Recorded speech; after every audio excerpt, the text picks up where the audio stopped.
You're listening to Sports Jam, episode 23, recorded February 6th, 2012. The Super Bowl Show, Part 2. I'm Chad Cetera. First the Vikings, then the Broncos, then the Bills, and now the Patriots. I'm Rob Steele. Hey Chad, you know brown M&Ms aren't naked?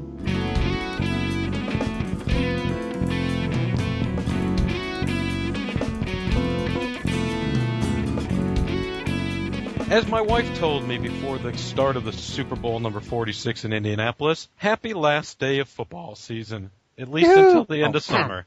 Sorry. Of course. Doesn't that means it's baseball season? Why, yes. Yes, I think it does. But we're not going to talk baseball yet. We've got to talk about this football game and all the surroundings. You know, there was a football game, there was some commercials, there was a tightrope act during the I want to call it a halftime show, but It was not a bad halftime show. Oh, come on. Are we going to start the show off with the halftime show? Well, sure. Come Why on. not? We'll get it over with. That had to be one of the worst halftime shows I've ever seen in my life. And at the end of it, it was a medley of Madonna, and it was a lot better than that time when Britney Spears tried to sing with Aerosmith, and NSYNC popped up, and you ended up with a lot of people hemorrhaging blood from their eyes and their ears as they tried to process these three genres that don't have anything to do with each other. Hey, only Mia did it right at the end of that halftime show. She flipped off everybody, and I was doing it from the beginning of it to the end of it. Madonna's how old? 70 years old? She's 50, and she still looks pretty good. Okay. Irrelevant of what she looks like at the age of 54 or not, she is still 54. Is it 54? She's old. I'm sorry. She's still hot. Maybe so. And that's not the relevant point of this. The relevant point is if the NFL, which is, admittingly, to you have to say this, the largest, the best sport in the United States, why are they going with all these old acts? The halftime show. For real. Madonna's 50 years old. They have U2. They have Aerosmith. My Lord, what are they going to have out next? Let's see, Betty White next year? Come on. Well, you heard her singing that other commercial. Yeah, I did. That was abysmal. We'll talk about the Madonna thing, honestly, she's promoting a new album, and you know it's going to be popular, so that's what they were going with. Now, as for what's her name flipping people off and everyone having a hissy fit over that, NBC obviously needs to hire me because they missed something, a fundamental, if you will. When you get a musical act and they say, we're going to do these songs, the first thing I would do is get the lyrics to those songs. I am looking at a lyric sheet from that particular song, the Gimme All Your Lovin', where the naughty word in question is repeated twice in the same little paragraph. I've forgotten what that's called in music terms. Once in the first line, once in the last time, and it kind of sandwiches the line about supersonic bionic uranium. It's hits, which surely isn't what it sounded like at the show last night. No, and I'm sure they recorded it about 3 weeks ago, considering everything in that halftime show was lip-synced. Lip-synced? Oh, it was bad. Lip-sank? Lip-sunk? Yeah, lip-stunk.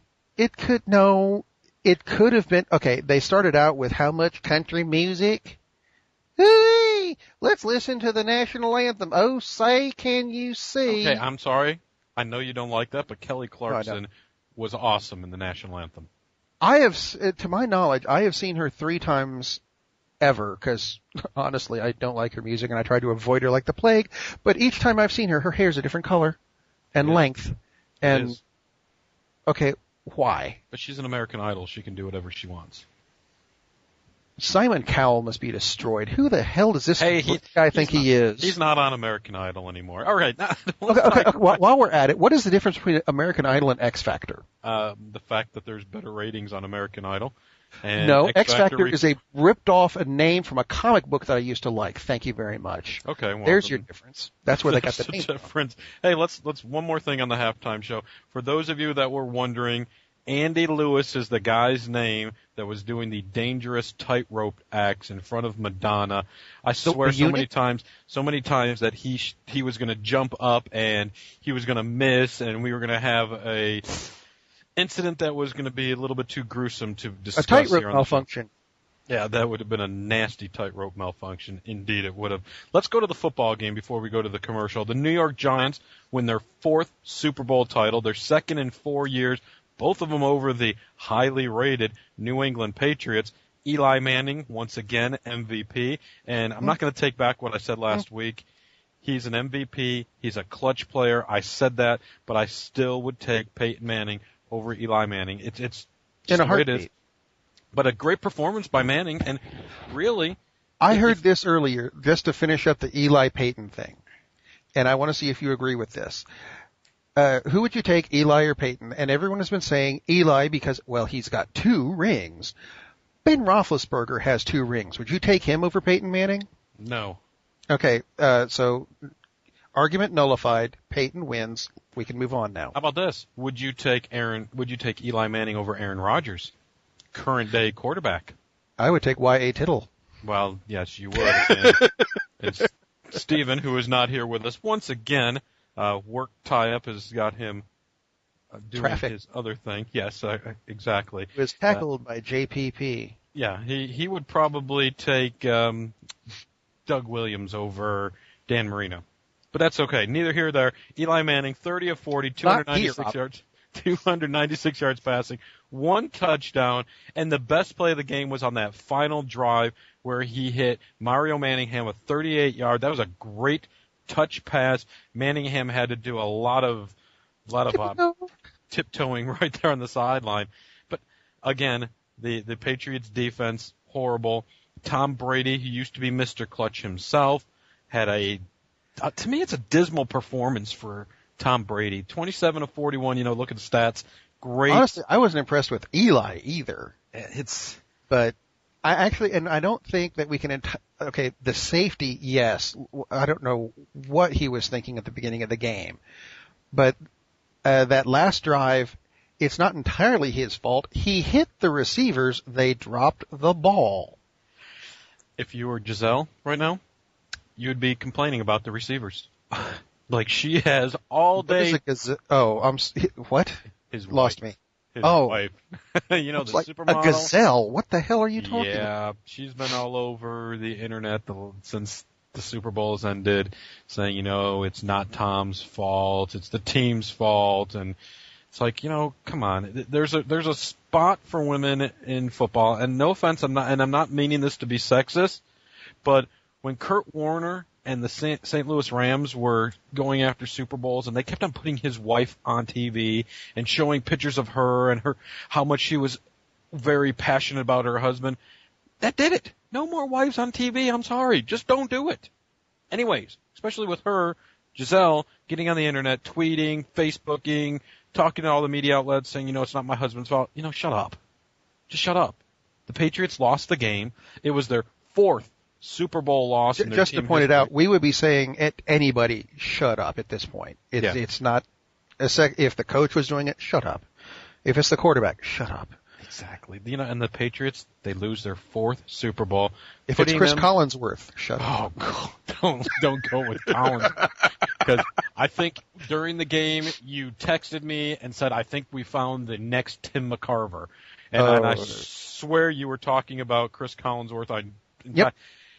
But here we go. He makes that play 100 times out of 100 times, except that when you twit, he dropped the ball. So that would make it 99 out of 100, right? Yeah. Okay, thank you, Chris McCarver.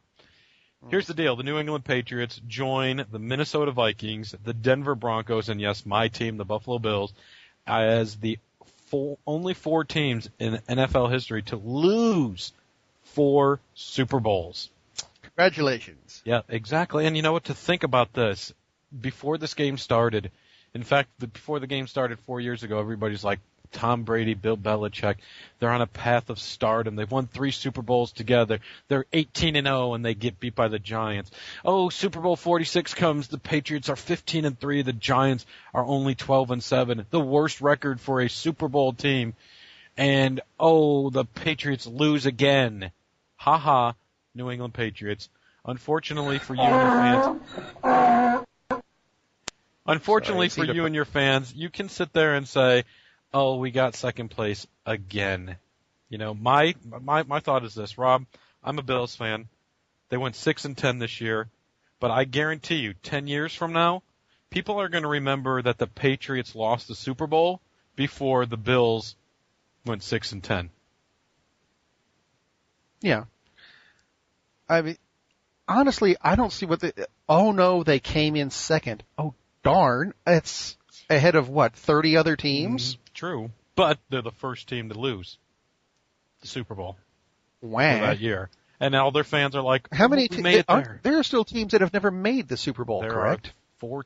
I know Houston, Jacksonville? Houston, Jacksonville, Cleveland, and Cleveland. Detroit. So it's the I thought Detroit wasn't like Super Bowl 6. Detroit has never made it to a Really? Super Bowl, but they were NFL champions back in the 50s, Okay. before our time.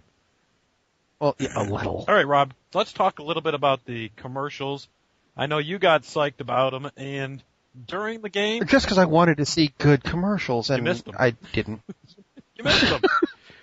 I did. So you went through the internet after the game was over, and you went through and saw the ratings that the experts gave. The experts at USA Today ranked the top 5 Super Bowl Start with commercials. number 5. Coming in at number 5, the Chrysler imported from Detroit commercial starring Clint Eastwood. See, I didn't like that commercial. It was supposed to be inspirational. To me, it came out as kind of sad and depressing. And I'd like to point out that you can't really, as Americans, we can't import anything from Detroit because it's in America. It's already here. You can't import something from somewhere that it already is. If it was yes, the country directly south from Detroit is Canada. You know, No, it's not. Bizarre. How about it's It is too. country that is Directly south from Detroit is Canada. No. It's one of those weird. It is. Check it. Check By your map. golly, I am going on MapQuest right now as we talk to our as we go through the show. Knock yourself out. It is it's one of those bizarre, twisty things. Canada can import it. I'm so Anyone sorry. else on the planet You can- just called the American country the bizarre twisty thing. What is up with? It's a bizarre geographical twist. Like I made the map.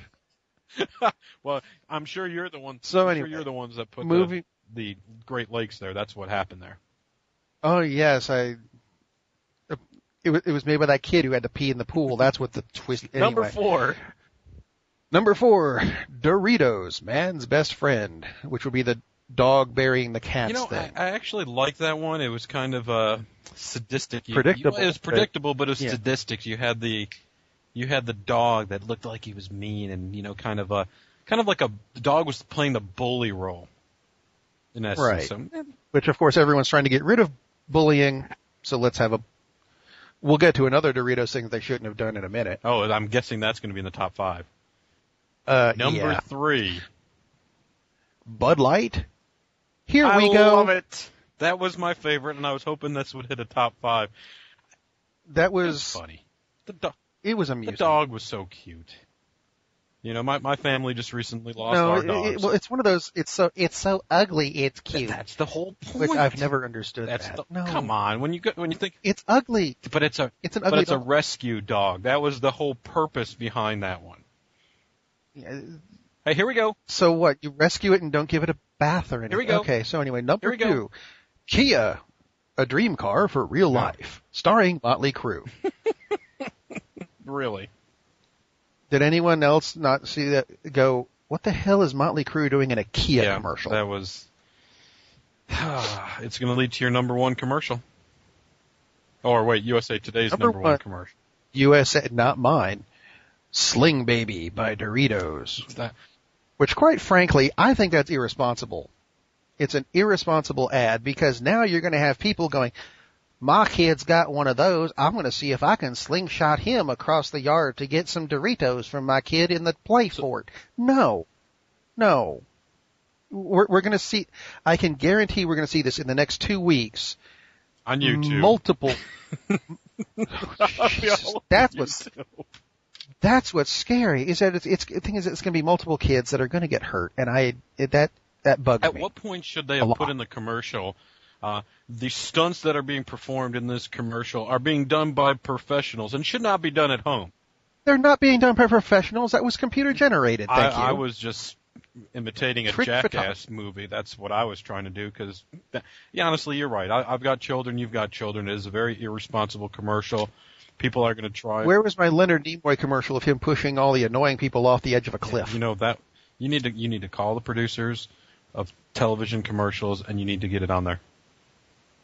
It needs to be done. Those were not my favorite commercials. And what is your top three? Because I've got three, and maybe they match. My top three. I liked the M&M. Brown M&Ms are not naked. Just My Shell. Was that what it was? Just My Shell. I was amused by that. I thought it was funny. The only animated characters you can put on television, strip them down to nothing, and it'd be amusing and be family, yes. And everybody in the family will laugh at it. Other than, oh, hold your eyes, kids! Don't look at this. It's a naked M&M. Yeah. What else? Actually, and I'm just going odd. I think the Samsung Mobile commercial using the song from Darkness. Yeah, that's odd. Just we because expect that from you, though. I almost actually like the song.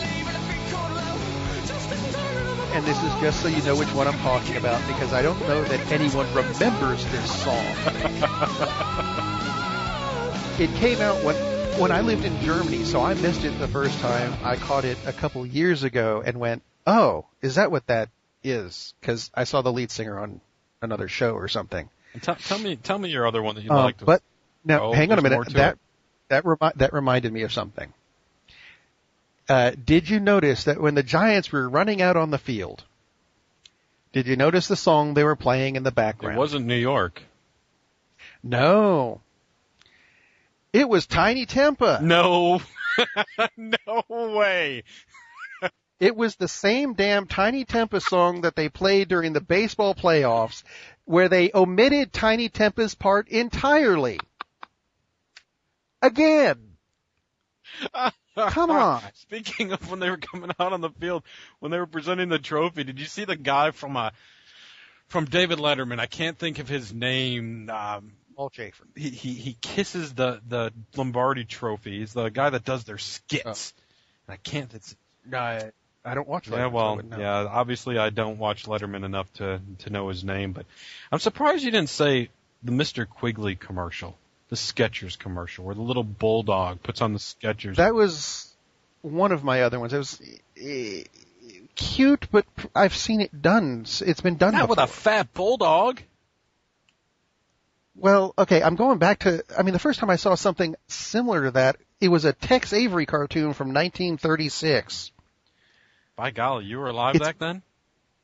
No, but I actually am related to Tex Avery, which I think is very cool. It's an old concept. It was done very cute. To me, in a sense, the best two commercials were the Matthew Broderick's Day Out. That was good. The Honda CR-V. And the Avengers trailer, because I'm a geek. The thing about those two is there are longer versions online, and the Broderick one was out last week.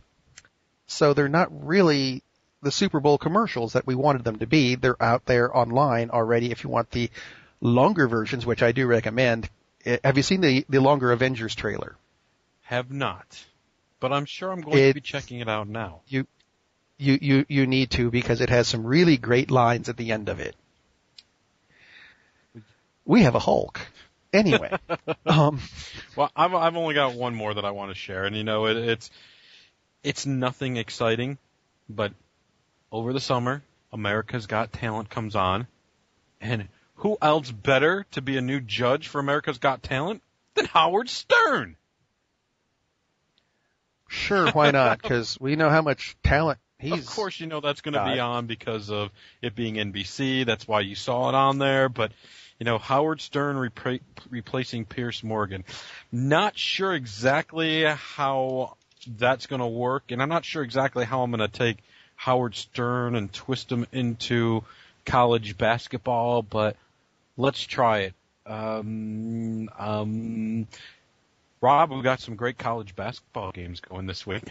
Like that transition.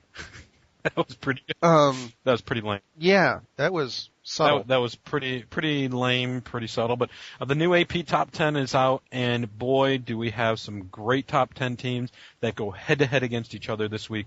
Starting with Tuesday, Florida is number 8 in the rankings. They go up to number 1, Kentucky.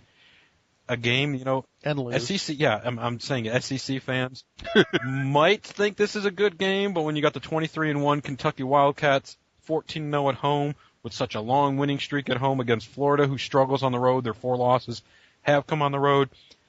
I'm not going to make a prediction here, but I really think Kentucky's got a good chance at this one. But the big night, is, you know, the football lull is gone. The football is done and over with. We're going to talk about free agency and then the draft and then training camp, and then the next season will happen. You know, and hopefully it'll be all nice and quick. We can get through that boring baseball season real fast. Yeah. Okay, here we go. The Wednesday night is college basketball fans. They're living the dream. The 7:00 games on Wednesday. You've got Kansas number 7 at number 6 Baylor. Kansas beat them once this year at home. They go to Baylor this time, and Perry Jones is averaging 14.8 points per game, shooting the rock at a 55% field goal percentage. Baylor is not going to have it this time. Baylor, I think at home they can show Kansas that they belong in the top of the Big 12. You've got Georgetown, who's number 12 in the rankings, at number 2 Syracuse. Syracuse is 15-0 at home, and you know now they got Fab back, and he is a beast in the middle. Chris Jones is averaging 13.7 points per game, but Jason Clark and the Georgetown Hoyas, his 15.2 points per game, have helped the Hoyas get to 18-4 and make the Big East difficult for Syracuse to run away with. Those 2 games at 7:00, I'm looking forward to both of them, but the premier game on ESPN, of course, you're going to see Dick Vitale. You're going to see all the Dookie Blues and the Carolina Blues, and it's a game that you're going to love to watch, Rob. A baseball player. I have family who went to both schools, so Thanksgiving is fun. There you go. Well, and then my dad went to NC State, all 3 of them are, right there within, Tobacco Road. Wow. But, yeah. But you've got Duke, 19-4, going to Carolina, 20-3. Should be a great matchup. You know, Harrison Barnes is starting to get his groove, 17.3 points per game, averaging 48% field goal percentage. But Duke has been very consistent. You know, they've been there throughout the year. They're ranked 10th now. Mike Krzyzewski always has that team going, but North Carolina's full of NBA players. They're full of them. Always. Yeah, and always have been, always will be. And Roy Williams has that team finally going in the right direction. They're up to number 5, and if you look at the teams just ahead of them, Missouri, Ohio State, Syracuse, Kentucky, you know, one of their losses this year is to Kentucky. So, yeah, Kentucky belongs up there, but you think of Missouri, you think of Ohio State, and you really don't think as basketball powers. North Carolina could be one of those teams that sneak into the Final Four, give a Syracuse or Kentucky a run for it. Speaking of that, real quick, you know, they play a tournament in NCAA basketball, 68-team tournament, you know, unlike football where they have they don't have an 8-team. They have computers. They have nothing. Yeah, they have absolutely nothing. But here's the one thing. During the college football season, you and I and Steven put together, well, I should say you put it together, but we kind of talked about the sports, yes, that was the me. Sports Jam, how to get to the top 10, the BCS poll. You know the name of it better than I do, because you created it. But in college basketball, they usually don't have that problem because they allow 68 teams in the tournament. But they have this thing called the Rating Percentage Index. It's an RPI. And I know you and I have talked in the last couple of weeks of, boy, we should do this for college basketball. It's already there, Rob.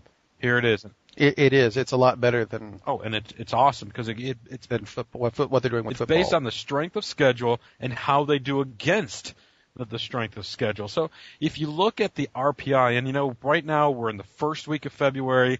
You're not thinking about the NCAA tournament yet, but you're only 6 weeks away from Selection Sunday, and you've got a team in there that we both know.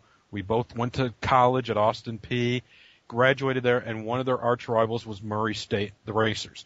They're ranked number 9 in the AP Top 10 with a 23-0 record, but their RPI is 39th. So what does that mean? I have no idea. Based on the AP Top 10, Murray State would be an easy 3 seed in the tournament. But when you look at their RPI being the 39th, Murray State might run the table in the regular season and start the tournament as a 7 or 8 seed. People in Murray, Kentucky can complain all you want, but until you play one of the big boys, you can quit your whining. Hey, I think that's a good thing for them. Because then, that far down, who do they play in the first round? But it doesn't matter. They would rather be sitting at a 4 seed and play a 13 seed than playing a 10 seed as a 7 seed. You look at you've got to look at it in both ways. If they could get a big school at large team, being a 4 or 5 seed. At a 7 seed, they can play an at-large big conference school. I think Murray has a chance to make some noise in the NCAA tournament. Heck, Morehead State won a basketball game in the tournament last year. Heck, VCU made it to the Final Four, along with Butler. I don't even know what VCU is. It's in Richmond, Virginia. Oh, well, I should have guessed that. Well, yeah, everybody knows Richmond, Virginia is the plethora of college basketball. If you didn't, you do know. But here's the other thing. Southern Mississippi, we're going to reverse this. Their RPI is number 7 in the country, but their AP is 28th in the country. So here's an example of where you're going to see a 20-3 Southern Mississippi team possibly get a 4 or 5 seed, whereas Murray State's going to get maybe a 7 or 8 seed. It's not the greatest system, but it's a hell of a lot better than that college BS system that we had to deal with and listen to Steven all year round saying Alabama's better than LSU, and then he actually proved it right when they played on the field. But it's being picky. Yeah. You know what all this basketball talk's reminding me of? And what's that? That would be the Sports Jam triple-double. Atlanta Braves announced new home weekend uniforms featuring a cream color that resembles the 1966-1967 Hank Aaron-led Braves without the tomahawks and the players' uniform numbers on the front. The new alternate uniforms will be used only for home weekend games, and the old red alternate jersey, I think it's 2 years old, will be worn on Friday nights. What's next? Chrome helmet? Wait, Oregon already did that. On Super Bowl Sunday morning, I happened to find myself out of milk. So I went to the store closest to my house, which happened to be a Walmart. It being Super Bowl Sunday morning, I saw a lot of people stocking up for the big game and noticed a lot of them were wearing football jerseys. I thought, being as close to a statistician as we have, let's see if there's a correlation between the people wearing the jerseys and how the game turns out. Of the 27 people wearing football jerseys, 19 were wearing jerseys belonging to Drew Brees. One was a Reggie Bush, in the New Orleans jersey, of course. One was Dan Marino, one was Cam Newton, and the other 5 were Manning. Peyton Manning. I guess the people in my area were just as excited about this big game as I was. Yes, it was a good game. No, I still don't care about either team. At the end of the NFL season comes the kickoff to the NASCAR Super Bowl and the Daytona 500 on February 26th. Although the race is still a few weeks off, it's time to think about joining the Sports Jam NASCAR pool. Send an email to therealsportsjam@gmail.com for rules on how to join what should be an action-packed, smack-talking pool that carries the NASCAR fan from the green flag at Daytona to the checkered flag at Homestead. Don't blow an engine or forget to adjust the chassis. Get involved in the Sports Jam NASCAR pool today.